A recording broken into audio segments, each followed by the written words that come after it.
uno no miente, ¿verdad? Porque después se encuentran evidencia de que uno dijo algo que no era correcto y entonces se pierde credibilidad. Lo segundo es que uno no responde más allá de lo que le preguntan. Si me preguntan, ¿el día está soleado? Sí, ¿verdad? Porque es una respuesta sí o no. Nada, si usted se pone, bueno, sí está soleado, pero puede ser que dentro de una hora llueva, porque aquí en Ciudad Quesada suele así, ¿verdad? En 5 minutos sale el sol, en 5 minutos llueve. Entonces, uno le está dando más información a los auditores que no conocían, y entonces, bueno, hay que responder exclusivamente lo que a uno le preguntan, ¿verdad? Y lo tercero es que los auditores son felices, lo que uno llama encontrando pulgas ahí, ¿verdad? Pelos en la sopa y esas cosas. Entonces, uno tradicionalmente no habla mal de las cosas que de todas maneras los auditores no van a resolver. Los auditores lo que van a hacer es irlo a acusar a uno, ¿verdad? Entonces uno pues no habla para que no lo acusen, ¿verdad? Es como el dicho que dice que las cosas, los trapos sucios se lavan en casa, ¿verdad? Entonces, pues uno no tiende a quejarse nada más como para no darles elementos de juicio, no, elementos o evidencias al resto para que lo saquen en el informe de auditoría, ¿verdad? Uno no dice, es que sí, es que de ahí, aquí se hacen 10 asientos contables erróneos por mes. Entonces, el auditor llega y dice, ya sé que tengo que ir a buscar esto, ¿verdad? Es que a veces la planilla se paga tarde, ya sé lo que tengo que ir a pagar.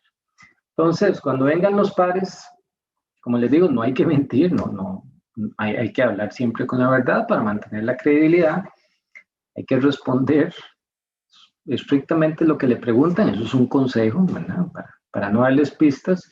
Y tercero es que usualmente uno se queja en otro lado, ¿verdad? No se queja ante ellos porque es darles evidencia. Bueno, para esta semana hay 2 entregas, ¿verdad, muchachos y muchachas? ¿Cuáles son? El avance y el cuestionario, profe. Eso mismo. Hasta ayer estaba, pero no lo había visibilizado, la entrega del segundo avance. Entonces ya hay un lugar ahí donde pueden entregar el segundo avance. Sería muy bueno que lo puedan entregar en Word para eventualmente hacerle las observaciones ahí mismo.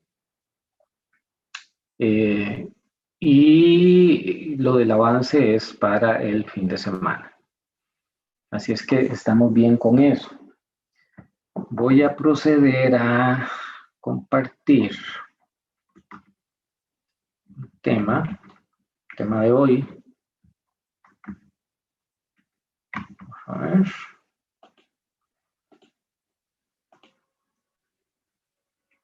¿Están viendo algo que dice capítulo 10? Sí, profe. Muchas gracias. Bueno, el capítulo 10, los efectos económicos de los aspectos organizacionales, ¿verdad? Lo que tratamos es de cuantificar elementos de ingreso muy extraños o elementos de gastos en la parte organizacional y que van a influir en el flujo de caja. Llamémoslo así, la parte administrativa, cómo está organizada, ¿verdad? Y bueno, ¿y qué me va a afectar?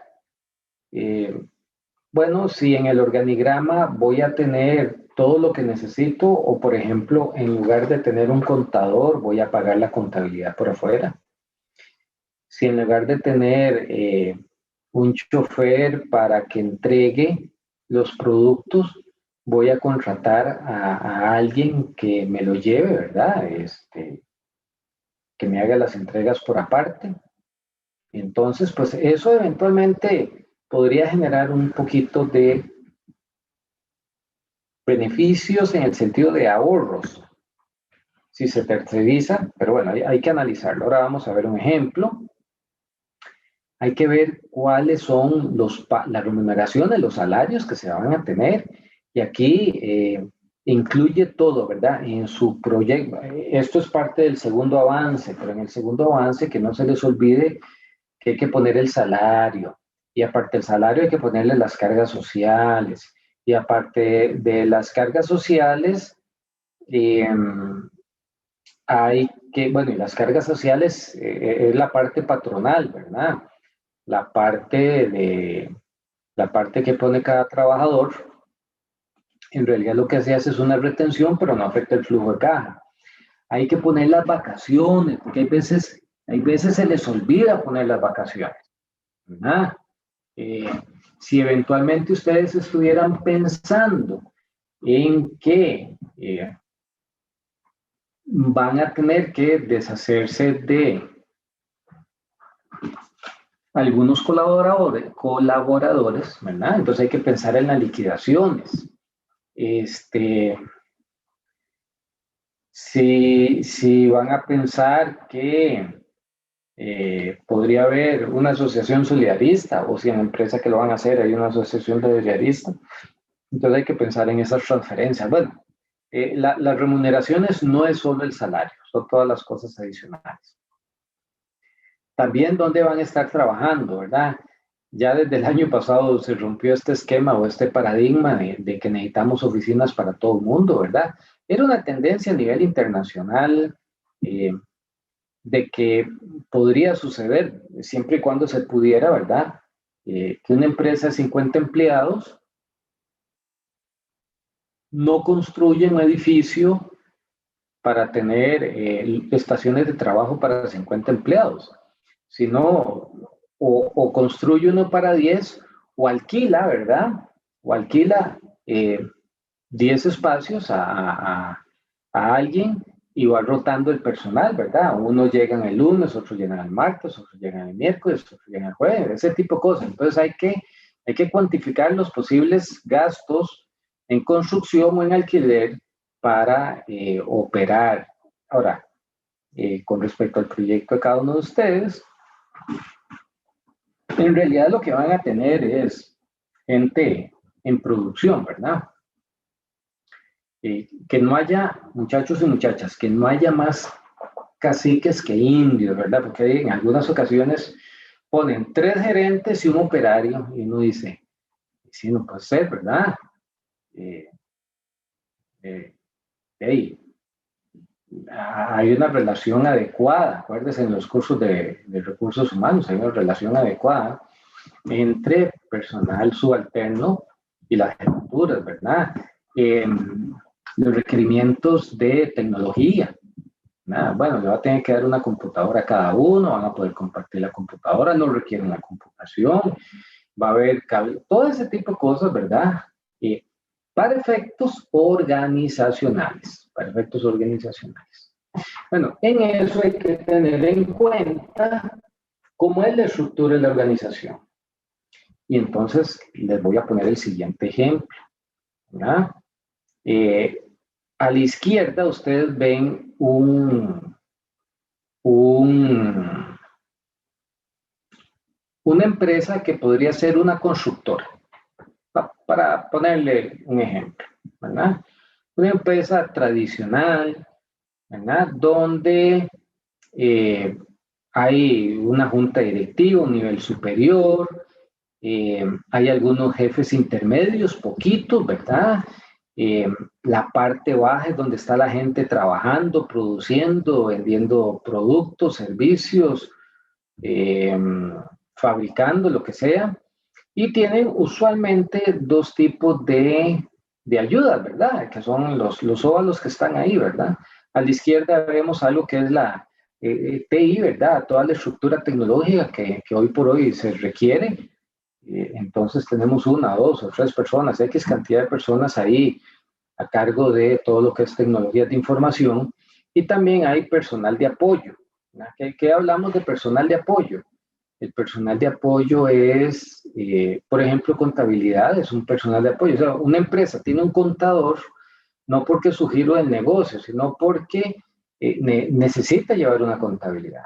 tiene gente de recursos humanos, no para producir el bien o el servicio, sino para llevar la planilla adecuada, para hacer las contrataciones que deben de hacerse, para hacer los reclutamientos, selección de personal, ¿verdad?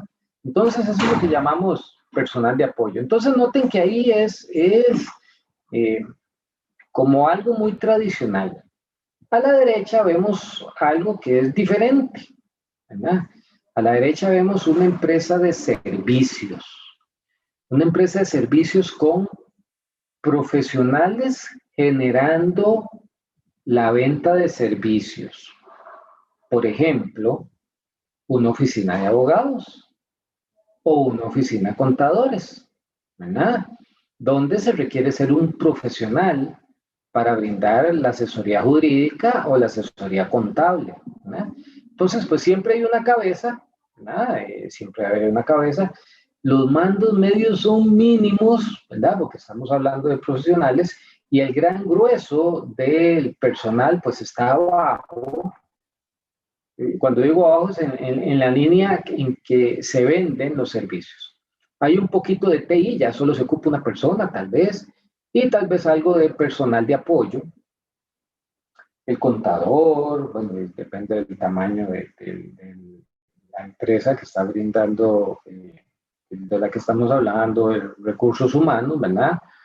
Pero entonces noten que dependiendo del negocio, o más bien de la industria en la que se encuentra el negocio, así puede cambiar la estructura organizacional. ¿Ah? Ya lo dijimos, no es lo mismo una constructora que contrata mucha gente, llamémoslos peones, albañiles, transportistas, tractoristas, etcétera, etcétera, a una oficina de abogados o de contadores. Muy bien. Y bueno, todo esto va a impactar en los gastos que tenemos. Lógicamente, la magnitud del proyecto, cuando hablamos de la magnitud del proyecto, hablamos de qué tamaño va a ser la inversión, ¿verdad? Y por cuánto tiempo va a afectar la inversión inicial y los flujos de caja anuales, ¿verdad? Si estamos hablando de una oficina de abogados que va a empezar a vender servicios no solo en Costa Rica, sino en el resto de Centroamérica, uno lo que diría, bueno, al principio yo no requiero tener presencia ni en Panamá ni en Nicaragua, porque lo que voy a hacer es que cuando me salga un cliente de allá y sea necesario viajar, pues pago el tiquete y el hospedaje de hotel en lugar de alquilar una oficina o construir una oficina, ¿verdad? Entonces, en realidad no va a haber inversión inicial y sí va a haber flujos de caja anuales porque cuando va a brindar el servicio, pues generará un ingreso y ese ingreso va a tener sus respectivos ingresos, para, por ejemplo, en eso que habíamos hablado de tiquetes y hospedaje, ¿verdad? Volvemos al mismo principio. La constructora requerirá mayor inversión inicial. ¿Por qué? Yo como de vez en cuando paso ahí por la construcción de la ruta 30, la de circunvalación que hablan de esa parte grande que están haciendo, y uno ve que tienen 6 vagonetas, 3 tractores, 2 bajó, maquinaria de diversa índole, iluminadores, etcétera, etcétera. Entonces ven que una constructora necesita inversión inicial y grande, fuerte, ¿verdad? Hay que tener capital para entrar en ese negocio, ¿verdad? Mientras que la firma de abogados, como su mayoría de los costos son variables, ¿verdad? Es parte de la característica de una industria de servicios, que la mayoría de los costos son variables, pues no requiere mayor inversión inicial, sus costos fijos serán bajos y más bien son los costos variables durante la vida económica los que toman relevancia, ¿verdad?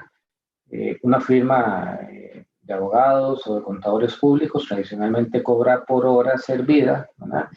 Y esa hora servida, pues si le trabajo 10 horas, le cobro a 200 la hora, $2,000, para poner un ejemplo. Y si no se genera trabajo, pues no va a tener ingreso, ni costo ni ingreso. Pero noten nuevamente que dependiendo de la industria y sobre todo del proyecto, así va a ser entonces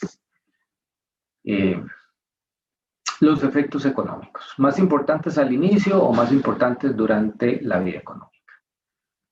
Vamos. Ahora, hay algunas decisiones que pueden ser importantes y hay que tratar de tomar, ¿verdad? No solo a nivel de proyecto, sino en cualquier situación de la vida laboral, ¿verdad? La primera es, ¿y entonces qué? ¿Lo hago yo o le pago a alguien para que lo haga? ¿Mm? ¿Necesito un contador que esté aquí o le pago a un contador por afuera? Nada. ¿Necesito un abogado que esté aquí o le pago a un abogado que está afuera? Tradicionalmente se hace mediante flujos incrementales también un tipo de análisis en este sentido, ¿verdad? Si yo necesito un trabajador que esté a tiempo completo conmigo, tengo que pensar en el salario, en las cargas sociales y lo debería comparar contra si me sale más barato si lo contrato o no lo contrato. Claro, cuando lo contrato, como ya no hay una relación de subordinación, entonces pues hay que tener cuidado para efectos de la información eh, confidencial que se debe manejar, ¿verdad? Para no perder el control, ¿verdad? Y entonces, ¿cómo determinar si lo hago por contrato o no lo hago por contrato? Pues básicamente es lo mismo que hemos estado haciendo siempre. ¿Lo hago con proyecto o lo hago sin proyecto?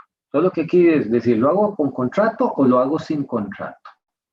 Y entonces, veamos esta lámina. El primer cuadro de arriba dice operar propio. Nada. Un chofer propio. O sea, yo necesito distribuir el pan que produzco en San Ramón y lo voy a vender en Palmares. Entonces, bueno, si yo necesito eh, llevarlo y tomo la decisión de operar propio, lo primero es que tengo que comprar un vehículo, ¿cierto? Vean que ahí en el año cero está la inversión en vehículos de 50,000. Después me voy para arriba. Entonces digo, bueno, tengo que pagarle un chofer. Ahí están las remuneraciones del chofer. Tengo que darle mantenimiento a los vehículos. Ahí está el gasto de mantenimiento de los vehículos y entre más viejito se va poniendo, más mantenimiento requiero. También tengo que ponerle un seguro a los vehículos, ¿verdad? Tengo que pagar el consumo de combustible de los vehículos, ¿verdad? Y tengo que indemnizar al chofer. Mi proyecto es 5 años, ¿verdad? Recuerden que la vida económica es, nace el proyecto, yo lo hago y cierro el proyecto, así debe ser. Bueno, entonces si yo contraté un nuevo chofer, tengo que al final liquidarlo. Entonces ahí hay una parte de remuneración de indemnizaciones por la liquidación del chofer, ¿verdad? Tengo la depreciación de los vehículos que me genera un escudo fiscal, ahí hay un tributo del 17%, le vuelvo a sumar la depreciación de los vehículos. Vean que en el año 3 requiero sustituir el vehículo, entonces ahí lo que estoy diciendo en el año 3 es, vea, de ahí sí, el camión mediano que voy a comprar, a los 3 años tengo que cambiarlo, entonces voy a comprar uno nuevo por el mismo valor y voy a vender el vehículo en 12,500, ya neto, libre de impuestos, ¿verdad? Y tengo un flujo de caja neto, ¿verdad? Obviamente ese flujo de caja neto, si yo le calculo ahí un van, va a ser, como es un flujo de costos, pues tiene que ser algo negativo, ¿verdad? 244,000, 245,000 durante 5 años. Sin embargo, si yo le pagara a alguien, para que me lleve el producto a Palmares, es decir, yo sigo siendo panadero y nada más produzco más pan y alguien llega y lo recoge y me lo lleva a Palmares donde tengo que distribuirlo. Perdón, en realidad lo que ocuparía es tener un costo del servicio, pagar ese gasto. Entonces, digamos que son esos 72,000 que están ahí. Bueno, voy a tener un resultado antes de impuestos, voy a tener un tributo, no voy a tener depreciaciones, no voy a tener remuneraciones, no voy a tener seguro, no voy a tener mantenimiento, etcétera, etcétera. No requiero inversión inicial. Y entonces vean que el flujo de caja es diferente, ¿no? Y cuando calculamos un BAN, una tasa del 13%, vemos que el valor presente de los costos es inferior, son 210,190. Entonces esto pues podría ser una forma en que yo tome una decisión de si contrato a personal propio para que me maneje ciertas cosas o lo tercerizo, ¿no? Muy bien, ¿vamos bien hasta aquí? ¿Alguna duda, alguna consulta? Profe, Señorita. entonces en este caso sería mejor tercerizar. Bueno, lo ideal es hacer más o menos lo que hemos hecho con los flujos de caja, con proyecto y sin proyecto, ¿verdad? Aquí no está, pero si yo calculo una línea que se llame flujo neto, operar propio menos flujo neto tercerizar, entonces tendría una línea de flujo caja incremental. Y si le calculo el BAN, probablemente el BAN va a ser, bueno, dije operar propio menos tercerizar, entonces el BAN va a ser negativo, lo que me diría que no lo debiera hacer. Otra forma de verlo así, como ustedes lo están viendo, es, bueno, el valor presente, operar propio, son 245,000 negativos y de tercerizar 210,000. Como es un término de costos, ¿cuál es el que me conviene más? El que tenga menor costo, ¿verdad? El que tenga el tercerizar sería el que me represente una mejor opción para efectos de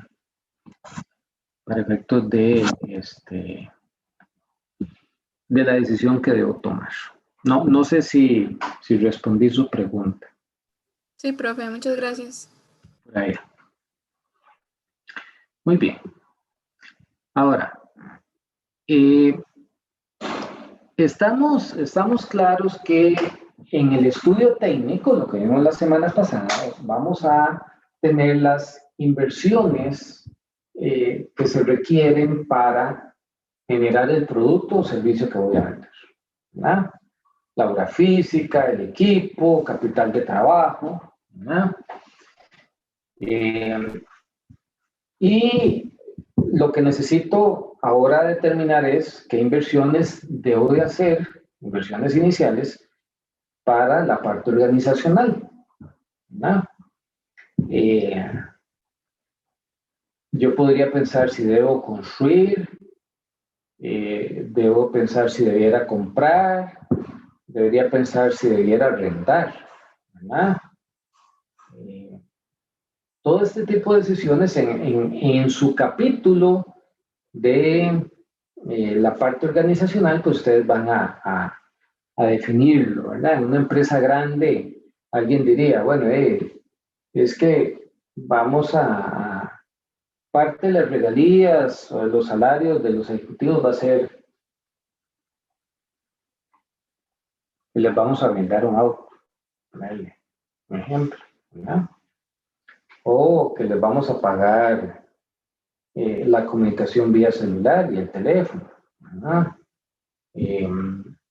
O cómo voy a organizar mi información de TI, ¿verdad? Todos necesitan un sistema, hay que comprar el sistema o desarrollo el sistema con hojitas de Excel o llevo OpenOffice o qué hago. Vea que todo esto son costos, ¿verdad? Y son costos de la inversión inicial.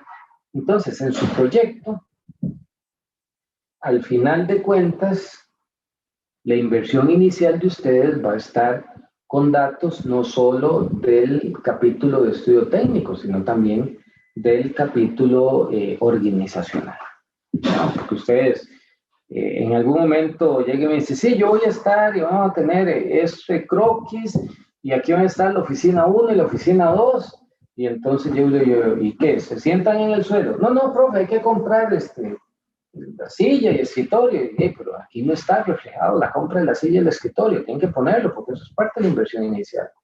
No solo es parte de la inversión inicial, contablemente va a poder depreciarse durante la vida económica y entonces eso va a generar un escudo fiscal, ¿verdad? Entonces hay que tener presente eso. Las inversiones. Hay que tener presente, como les decía al principio, cuánto va a ser el costo de la planilla, cargas sociales, transferencias, etcétera, etcétera, que tengo que hacer. Tengo que tener presente cuáles van a ser mis necesidades de TI, ¿verdad? ¿Cuál es el internet que tengo que tener contratado? ¿Cuál es la línea telefónica que tengo que tener contratado? ¿Tengo buena señal ahí o voy a tener que pagar una antena microondas para comunicarme vía internet y me va a costar $300 al mes, pero va a tener una comunicación? Todo ese tipo de cosas, ¿verdad? Incluso podría decir, bueno, no, yo en lugar de comprar las computadoras las voy a arrendar. ¿Y qué gano si las arriendo? Bueno, es que todo el alquiler lo paso como un gasto y entonces me genera un escudo fiscal. Esas cosas deben de estar consideradas ahí, ¿verdad? Y hay elementos, no solo durante la operación, sino antes de la operación, ¿verdad?, que pertenecen al apartado organizacional. Vamos a ver. Para ponerles un ejemplo. Si ustedes van a alquilar un local, tradicionalmente en los alquileres hay que pagar por adelantado, como en los seguros, ¿verdad? Y hay que pagar el primer mes más el depósito de garantía. Entonces son 2 cuotas al principio. Sin embargo, eso no podría ser, vamos a ver, ustedes podrían ponerlo, bueno, yo necesito esto como una inversión inicial, pero no la pueden depreciar. ¿Por qué no la pueden depreciar? Porque contablemente cuando vayan a hacer el registro del alquiler, como es un gasto del periodo, va a pasar por el estado de resultados como alquileres, ¿verdad? Entonces, a pesar de que forma parte de la inversión inicial, no lo pueden depreciar. Entonces hay que tener cuidado con ese detalle. Ahora, si, como hemos hablado en otras ocasiones, si compran una máquina y esa máquina requiere que alguien viaje para recibir capacitación, el costo del viaje, el costo de la capacitación y el salario durante la capacitación pueden incluirse dentro del valor del activo, contablemente.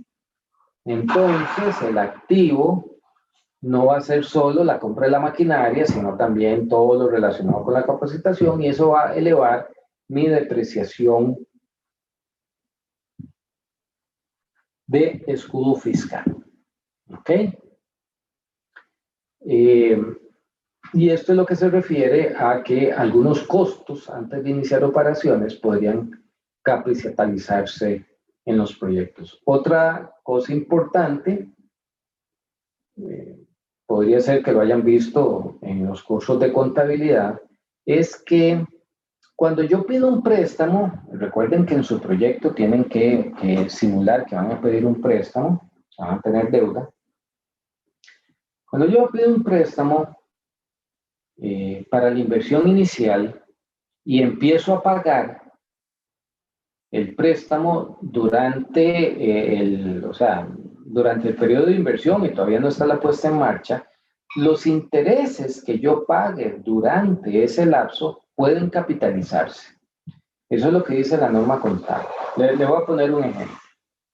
Yo les dije que quería hacer un hotel y la construcción del hotel puede durar 1 año. ¿Ok? Desde que yo empiezo a construir el hotel hasta que termino y empiezo a operar, ahí ha pasado 1 año. Yo necesito el dinero para construir el hotel, entonces pido un préstamo. Cuando me dan el préstamo, el banco no va a perdonar, ¿verdad? Y empieza a cobrar intereses desde el primer día. Y entonces yo estoy construyendo y pagando intereses, ¿ok? Esos intereses pasarán a formar parte del activo. Y como pasan a formar parte del activo, pueden depreciarse. En el momento en que el activo ya está productivo, es decir, en que yo abro el hotel, también seguiré pagando intereses. Pero esos intereses ya no van a ser capitalizables en el activo, sino van a empezar a reflejarse en las cuentas del estado de resultados, en otros gastos financieros. Ahí van a estar, ahí van a estar los intereses. ¿Ok? Entonces, ese tipo de cosas que son la aplicación contable de los principios, es importante que ustedes lo conozcan porque es una forma, digamos, es la forma en que yo voy a medir adecuadamente mis ingresos de caja, mis salidas de caja o mis ahorros de caja. También hay otros costos organizacionales que uno no se puede imaginar cuáles pueden ser. No se puede imaginar cuáles pueden ser, pero el principio es este. No hay costo pequeño como para eliminarlo. Todos los costos deben de ser incluidos. Ah, es que yo voy a usar la conexión de internet de mi casa. Bueno, ahí sí, quiere decir que su mamá o su papá o alguien que está pagando el internet de la casa los va a subsidiar. Y el día en que se cabren y no paguen más, entonces ustedes van a tener que pagarlo todo. Entonces, bueno, la conexión de internet es compartida, está bien. Entonces pongámosle, digamos que es compartida 50 y 50 y pongámosle el 50% del costo, ¿verdad? Pero, profe, es que yo ahí tengo una batidora vieja, entonces esa es la que voy a usar. Vea, es que, y si no la tuviera, ¿cuánto le costaría esa batidora vieja? ¿Verdad? Son costos que es necesario, aunque sea en una proporción mínima, ¿no? También hay un elemento que algunos especialistas dicen que se puede usar siempre y cuando esté bien documentado, ¿verdad? Es que a nivel de perfil o prefactibilidad, los gastos organizacionales pueden ser un porcentaje de la inversión inicial. Por ejemplo, si yo estoy haciendo un perfil o estoy haciendo una prefactibilidad, yo podría suponer, y esto voy a ponerlo como ejemplo, no lo tomen así porque si lo ponen tienen que citarme la fuente, ¿ok? No se vale que si citan la fuente yo se los valgo, pero si no se los voy a valer. Entonces, por ejemplo, lleguen y dicen, sí, vea, es un 15% de la inversión inicial. Si la inversión inicial es 1.000.000, entonces son 150.000 de costos organizacionales, ¿verdad? Eso se vale a nivel de perfil o prefactibilidad. A nivel de factibilidad, pues obviamente no se vale porque el principio de la prefactibilidad es llegar ya a lo más cercano posible a la realidad. ¿Ok? Si ustedes consiguen la cita del porcentaje a utilizar, lo pueden aplicar siempre y cuando me citen de dónde lo están sacando y hagan la referencia, ¿ok? Pero en realidad, lo correcto es cuantificar cuánto va a ser, ¿no? Finalmente, nada más decirles que no es lo mismo un proyecto de una empresa totalmente nueva de un proyecto de una empresa que ya tiene operaciones. Una empresa que es totalmente nueva, pues todos los salarios de la parte organizacional estarán incluidos, toda la luz, todo el agua, o sea, se incluye todo, que está arrancando de cero. Pero si la empresa ya funciona, entonces hay que ver cuál es el incremental del costo. El año pasado, a finales, hubo una tesis sobre producir biocombustibles, muy interesante porque era un estudiante, ya se graduó obviamente, de la universidad que tiene una empresa que trata aguas residuales, o sea, va a aguas de tanques sépticos.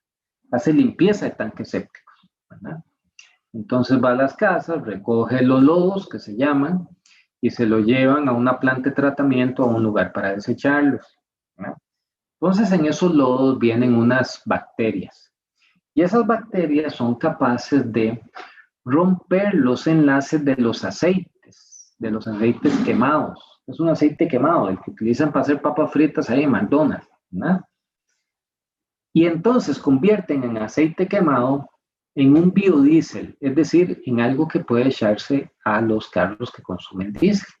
Entonces el proyecto de él era pues precisamente la viabilidad, no la viabilidad, el estudio de comercialización de ese biocombustible que era a partir de aceite quemado y de bacterias que vienen de los inodoros, llamémoslo así, para producir biocombustible. Profe, Él ya tiene una empresa que se dedica al tratamiento de lodos. Y lo nuevo es la parte del biocombustible. ¿Él necesita otro contador? No, no necesita otro contador. ¿Él necesita alguien más de recursos humanos? No, no necesita alguien más de recursos humanos. ¿Él necesita una secretaria? No, no necesita una secretaria. ¿Él necesita pagar más electricidad? Bueno, podría ser que necesite pagar más electricidad, porque el proceso de transferización, creo que es que se llama, requiere un poquito de energía. Entonces el recibo eléctrico le va a subir. ¿Ah? ¿Va a consumir más agua? Sí, claro, porque en ese proceso también requiere algunas cosas de agua. ¿Va a ocupar más gasolina? Sí, no para traer los lodos, sino para traer el aceite quemado y después distribuir el biocombustible. El carajo vive en Grecia, por cierto. El carajo ya así viejón como yo, no, tal vez un poco más joven, pero ya está grande. Está por encima de los 45, 50 años, ¿verdad? Pero si él solo en su flotilla se dedica a traer los lodos, eso no hay ningún costo incremental. Pero mandar a traer los aceites quemados sí va a ser un costo incremental. ¿Ok? profe, Señorita. le iba a decir que exactamente eso, digamos que aquí en Grecia hay un proyecto de la cooperativa Victoria que ellos hacían exactamente biodiesel a partir de aceite quemado, pero la forma que utilizaban para recolectarlo era mediante las escuelas. Digamos, la gente iba y dejaba los envases con aceite ya viejo en la Sí. escuela y ellos lo recolectaban ahí. Entonces seguro en eso se basó.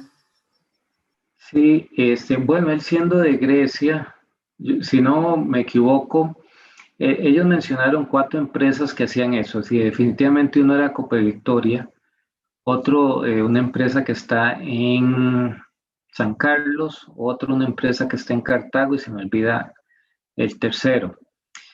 Eh, sí, porque la caña de azúcar también con la caña de azúcar se hace alcohol.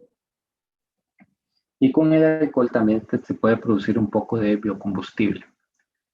Eh, pero bueno, ahí el punto es, cuando ya una empresa está en marcha, hay que ver, yo no necesito una secretaria extra, no necesito un jefe extra, porque probablemente ya la gente esté y lo que va a hacer es dedicar un poquito más de tiempo. Ah, bueno, ese tiempo adicional sí hay que incluirlo, ¿verdad? Pero hay que hacer la medición. Porque recuerden que el principio es, yo hago una situación con proyecto, le resto una situación sin proyecto, y lo que necesito son los costos y gastos e ingresos incrementales. Y en una empresa que arranca de cero, todo es incremental, ¿cierto? Situación con proyecto, una serie de ingresos y de costos. Y situación sin proyecto, cero. Pues no existe. Entonces todo es incremental. Mientras con una empresa en marcha, pues ya sí hay algunas diferencias. Muy bien. ¿Alguna duda, alguna consulta hasta aquí?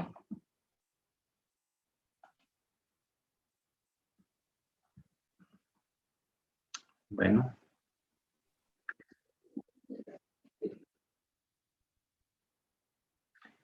El costo anual equivalente. Sí, el costo anual equivalente es un concepto, digamos, de mate financiera, que es el valor presente de mis flujos futuros más la inversión inicial, que eso es el BAN, ¿verdad? ¿Cuánto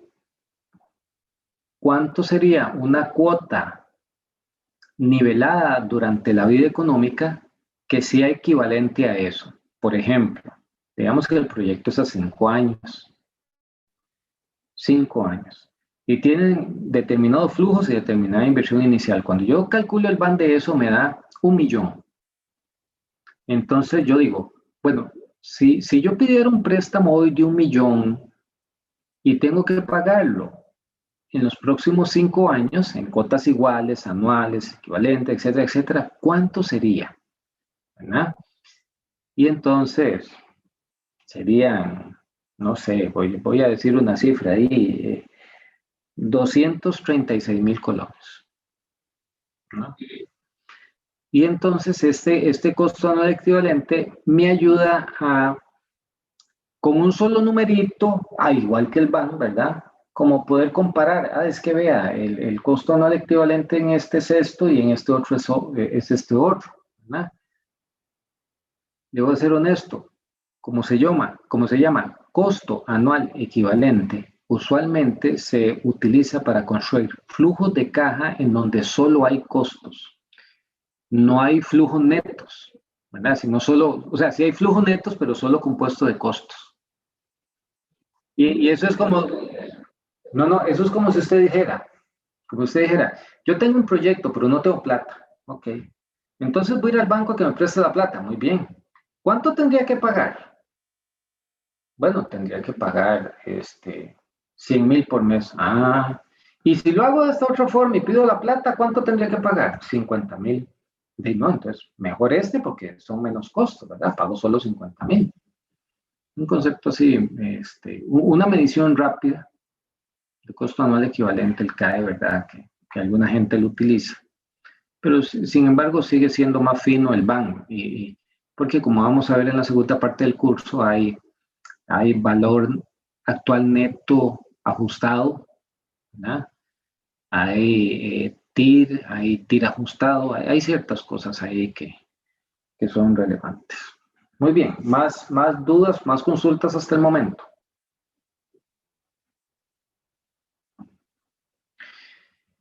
Tengo las 7:10. Hagamos un receso y continuamos a las 7:20. Sobre todo para los que están en la reunión con Janet y todo eso, yo sé que están cansadillos.